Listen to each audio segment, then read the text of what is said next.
So we're going to discuss partnership and collaboration. And I mean, how do we become something much greater than just a group of individuals that try to solve the same problem? During the day, it's not a surprise that humanity is in need of multiple transformations, which are only possible by joint actions. And that's because people are simply just greater together and tackle hard problems much more efficiently together. So I actually made my fellow panelists do this maybe a little childish game that I did when I was younger. I don't know what it's called actually. I call it draw, fold, exchange. And the panelists just received the information that we're going to do or draw a person, and everyone just had different parts of the body to do, but they didn't see what the person before them did. And this is something, I did a lot when I was younger, and this is the result, so please, you're gonna be the jury if it was good or not. So this is the result. Actually, not too bad. So, and why I made them do this silly game was because I actually think this, in a way, also described partnership and collaboration. They came with different perspectives of how this person was going to look like, but they had the joint goal of doing the person, and they succeeded, so great job. Enough with my silly games. So, with today's many challenges, collaboration can no longer be left to chance. It's much more than just putting people in a room and hoping magic happens. And that's what we're going to discuss. So first and foremost, I just want to give a quick question to the audience. And please just raise your hand if you believe that your current progress is completely self-made. Not a lot of hands. Raise your hand if you believe that you've gotten closer to the best version of yourself by learning from others. Yeah. And that's also, a very simple way of showing that collaboration is important. Now I'm gonna stop talking about myself, because great minds don't always think alike, and that's why we have a panel that hopefully gives different perspectives. And in this panel we have Lindholm from EY, Nordic Corporate's Responsibility Lead. We have Reva Hagins, which is Manager at Game, and Fernanda Drumond, which is the Strategy Lead from H&M Foundation. All right, so my first question is, what is the value of collaboration for your different organizations? And please give an example from when collaboration contributed with a new fruitful perspective. You can start, perhaps. I'll start then. I think for EY it's kind of easy because it's a people business. So the only asset we kind of have is people, and so collaboration is kind of ingrained in the DNA. We're 370,000 people, I think, worldwide. So we're always, not that it's easy, obviously, even internally, but you have to collaborate across geographies, across competencies. But I guess more importantly, with anyone we work with outside of our company, it's only successful if we're able to collaborate. So I think it's essentially what we sell is collaboration, pretty much. Yeah. And Reva, what's your experience? Yeah, so I work with a street sports organization. We're games, and I run a place called Streetmekka. And the reason Streetmekka exists is because of collaboration. So we spoke to the different street sports people in the community, parkour, dance, DJs, and they came together. And without them, Streetmekka wouldn't exist. because it was kind of their idea that brought it to life and their support that actually runs it today. So in that collaboration, we also build communities, and we keep building communities. Interesting. And Fernanda? Yeah, awesome. We know that we can't solve, global problems alone. No actor can solve global problems alone. So at the H&M Foundation, we do our part by enabling a socially inclusive and a planet-positive textile and fashion industry. We enable collaborations to happen to change systems. We're a platform for people to come and co-create. And I want to show the importance of that through this illustration here, if you're wondering what I'm doing with this here. And it's like this. This is a bird, and birds can fly, right? I see people getting up because they don't see. So we have a bird here, and birds can fly. Now, imagine that this bird is actually a girl. Her name is Aisha. She's 18 years old, and she comes from the outskirts of Stockholm. Aisha dreams of being a fashion designer one day. However, Aisha hasn't had proper education.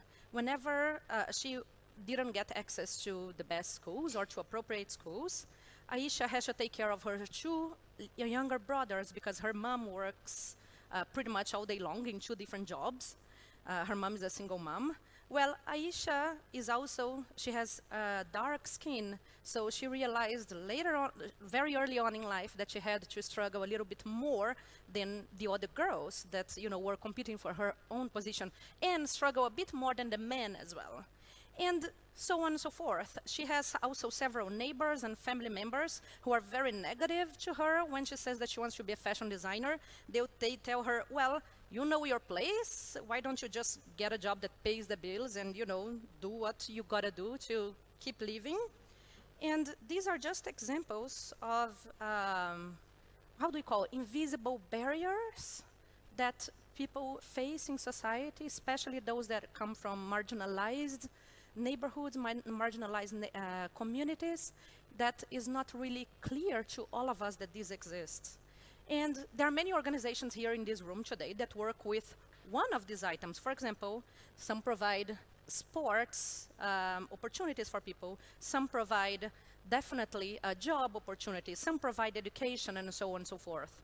But if you don't collaborate, you only provide, you work only in your silo. This, Aisha is still trapped here in the surroundings that she was born with. The point is that it's only through collaboration that you can actually change the system, break these invisible barriers, and make sure that everybody can pursue their own dreams. That deserves a round of applause. I love that metaphor. You can use it. Everybody can borrow Aisha if you want. No, but it's so interesting that, collaboration is so essential, even though your organizations work with different things. But what I think we all have in common is that collaboration is not always easy. It's not always that simple to just collaborate.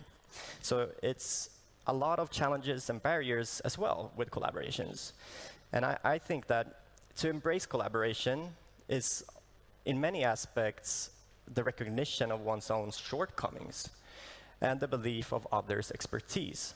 So to fully embrace also diversity and the wide spectrum of possible collaborations, we also need to be very self-aware, as well as acknowledge and challenge our stereotypes. So based on your experiences, what is needed to go beyond silos and our own ignorance to foster more collaborations and maybe more often become the first follower? Maybe start with Fernanda this time. Sounds good. So we have a collaboration, a collective impact initiative in India to equip waste pickers to live secure and dignified lives. And it's a collaboration of about 10 different partners. This is organizations that are businesses, civil society organizations, and the government. And here are 3 things that we have learned that helps to break silos and make the collaboration move together. So the first one is to always involve the primary actors, the target group, right, in the design, implementation, and evaluation of all the activities. They are not just recipients, they are integral part. This is called, being inclusive, of course. Second, create channels for communication among all these partners. Don't just expect that communication, and collaboration will happen. You have to make specific formalized communication channels, like meet every 2 months for people to come together, co-create and find the solutions together. And third, provide activities for changing the system, for breaking the barriers, getting rid of the cage. If you are recipients of grants, ask your funders to provide unrestricted funding, ask for systems change funding. And if you are a funder in this room, provide systems change funding, unrestricted funding, ease up on the administrative burden, create spaces for collaboration among everybody.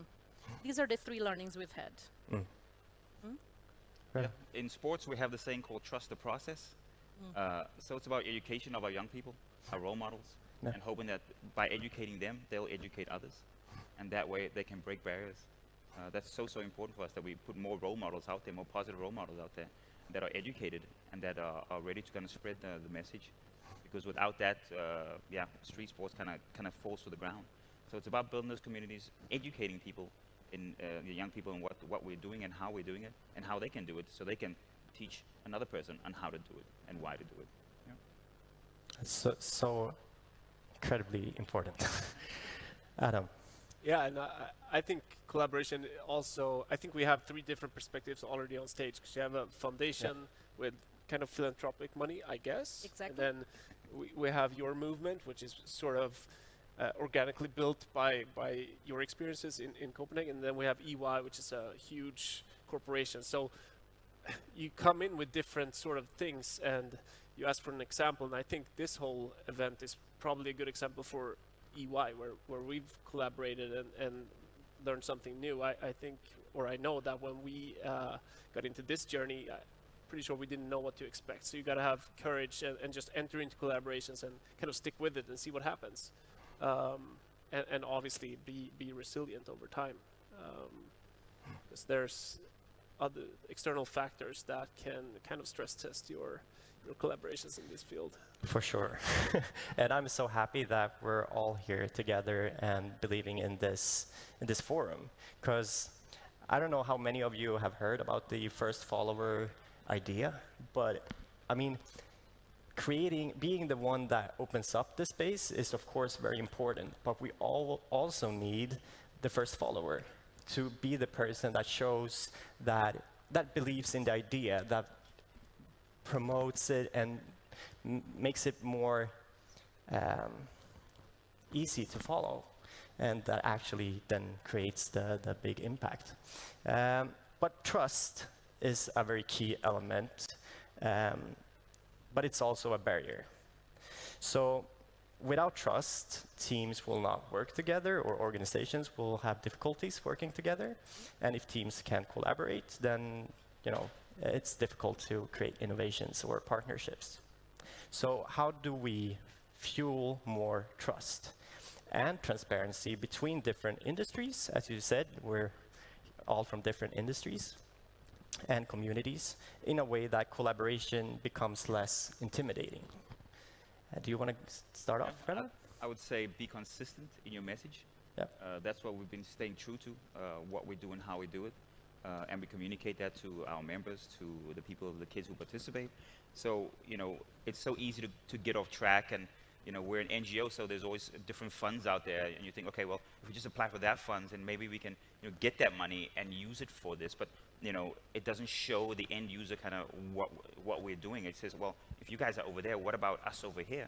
So for us, it's been really important to stay consistent and true to what we do, and that way we can kind of pull the communities along and stay kind of grounded and stay connected to them, so they can see that we are actually, doing what we are saying we're doing.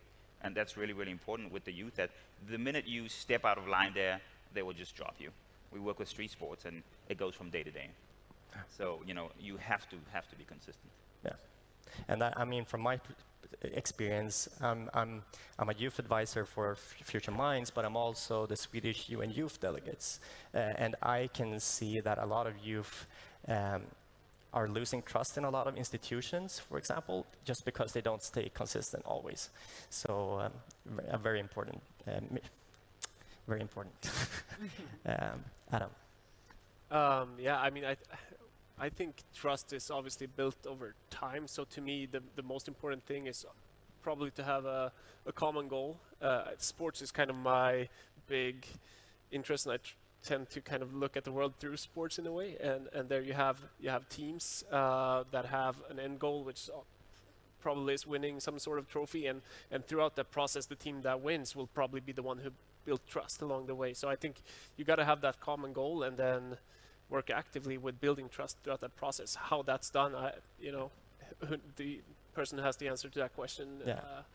And it's probably always different. Yeah. Yeah, it's a process. Yeah. Fernanda. Yes, I think I would like to combine both of your answers, because consistency is important to build trust, but also organizations, they move forward, right? They learn and they make a lot of mistakes. Sometimes they are unintended, and it happens. And I think that to build trust, one has to be first patience to build the relationships. So there is no need to be frustrated that these things are taking long. It does take time to build trust. But second is, if mistakes happen, be open about them. Be open to talk about the things you have learned, the mistakes you've made, the successes you have achieved. And also, be open to your critics. Instead of shying away from your critics, invite them over to work with you so that together you can collaborate and move things together. So I would say that trust is definitely based on time for building relationships, consistency, and being open about what you have done, what worked well and what didn't. I think this is all good things to put in our collaboration toolbox for the future. So great learnings. But we're not only going to discuss the barriers and challenges, because that could also be quite depressing. We want to talk about the opportunities and the urgency as well of collaboration. So once again, like our generations are currently tackling a triple planetary crisis, and progress is not really going the right direction, as we all know. And the stopwatch is continuously ticking. So we really have the urgency of fostering more collaborations. And it's needed more than ever, of course. And why, I believe, is that it empowers people to speak up and share their different ideas and perspectives, kind of as we saw in this kid game. Because when people share their perspectives and their ideas, we all get a better understanding of our common challenges and opportunities.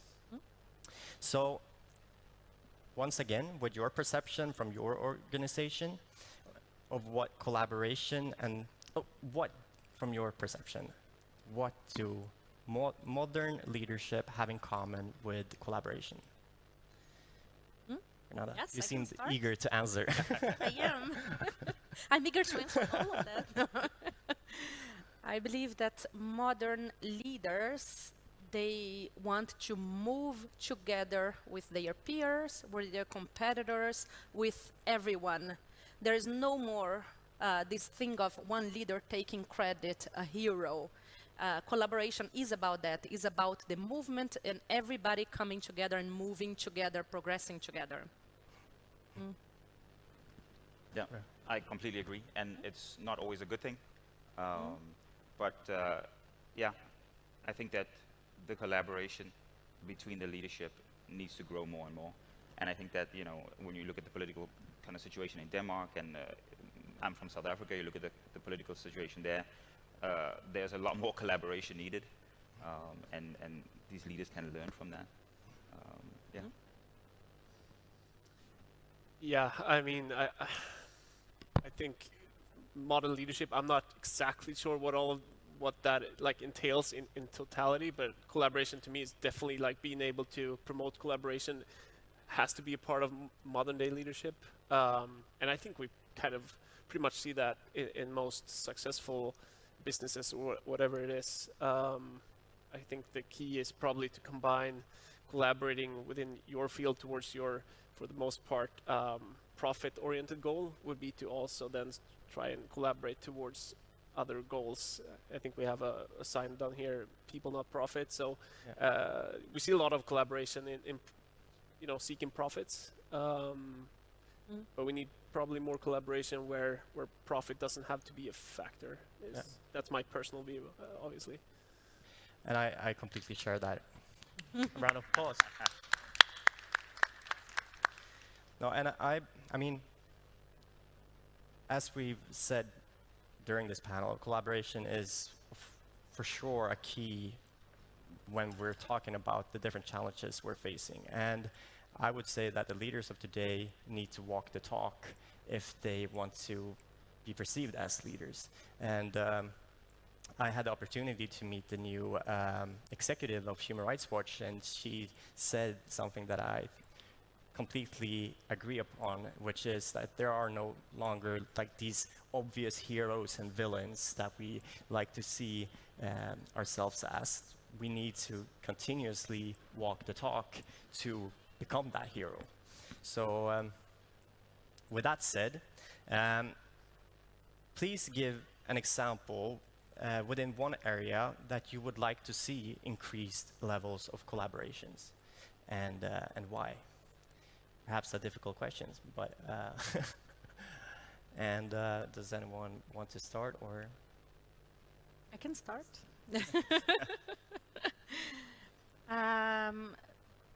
As we explained, that if we want systems change, all the sectors in society have to collaborate.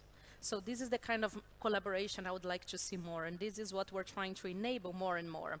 Collaboration between civil society actors, collaboration between businesses, all of this together in the same collaboration, okay? Governments and the researchers, academics. Truly systems change, transformative collaboration should have everybody involved. Usually, we see a lot of collaboration between funders and civil society organizations, for instance, but businesses are not involved. People are scared of business. They think business is only for profits. But things are changing. Businesses need to be involved as well. We don't need to be scared of them. On the opposite, we need to include them. We need to include the government and everybody together. So I would say that this holistic collaborations is what we need more. Yeah, coming from an NGO, what you said rings true. You know, we're constantly looking at collaborations from the government, but kind of the private sector kind of stays away from us for one reason or another. The economy, the war, and for us it's so important that we can kind of increase our collaboration that way, you know, to kind of increase our work out in the communities. Because, you know, we're on ground level, and to kind of explain to them the impact, because that's what I work with. I work with impact. I see the impact, how I move a young person from point A to point B, how I move a possible, you know, gang member to the football field instead. This is what we work with there. So if I can get, you know, private sector to kind of understand that the impact I can create through that collaboration, instead of kind of, I understand that, you know, profit is important and kind of holding on to your business is really important, but to think in terms of impact a bit more, I think that would definitely kind of move the world in so many ways. Yeah.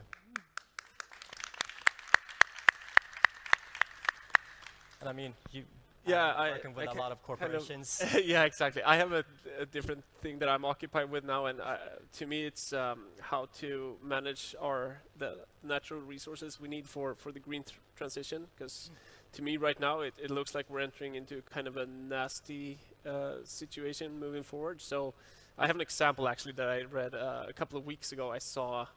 I don't think anyone from Chevrolet is here, so I'll just call out their name. But their new slogan is EVs for everyone, which is probably a pretty good slogan. But having electric vehicles for everyone surely isn't a sustainable future. And everything we need for solar panels and wind turbines and electric vehicles comes from the earth. So let's not take out all of that and give everyone an electric vehicle. I don't know. That whole area is scary. Yeah, I mean, for sure. And actually, we're coming to, I'm watching the clock because I know this discussion could go on forever, but we need to also stay to the time limits. So we're getting to the end. And the summary part, I would like to just very quickly ask you, and for you to tell the audience, from your own experience, with maybe one word or a sentence or two, describe one of the core needs for future successful collaborations. Fernanda? Sure. One word, open-mindedness.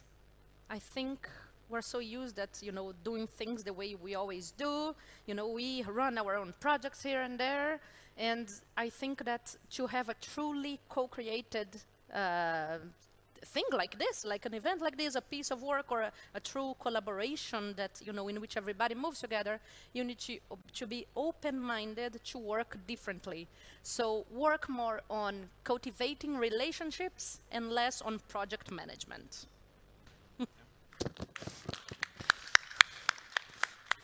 I love the active engagement over here, clapping all the time. Reva. I'm a bit of a Star Wars fan, so to quote a Star Wars line, don't try, do. More people need to do things instead of saying, well, we're going to try, just do it. We always talk about, like, if you don't try, you'll never fail, and if you never fail, you never learn. So instead of saying, yeah, we're trying, do something, because you can try forever. Yeah. But if you never do anything, then nothing's going to change. That deserves an applaud as well. Yeah, I think the word for me would be probably commitment. I think partnerships and collaborations, it's kind of, you're entering, like you're signing up for different gym memberships or whatever you want to work out. So you sign up for these different partnerships and collaborations. But what matters is how often and for how long and how intense you kind of work. So it's kind of the same as you do, and stick with it and commit, and make sure to reach that end goal that you want to achieve. Thank you so much, and thank you also for the collaborations that has been from the stage to the floor. And this has been an honor to moderate this discussion, and I would love to actually have another maybe hour to discuss this theme. And yeah, thank you so much. And maybe I can just finish this off with the very famous quote. Let's see where I have it here. Maybe you can finish the last 2 words of it, because I think you know what it is. So if you want to go fast, go alone. But if you want to go far, go together. If you want to go far, go together. Thank you. Thank you so much. Thank you.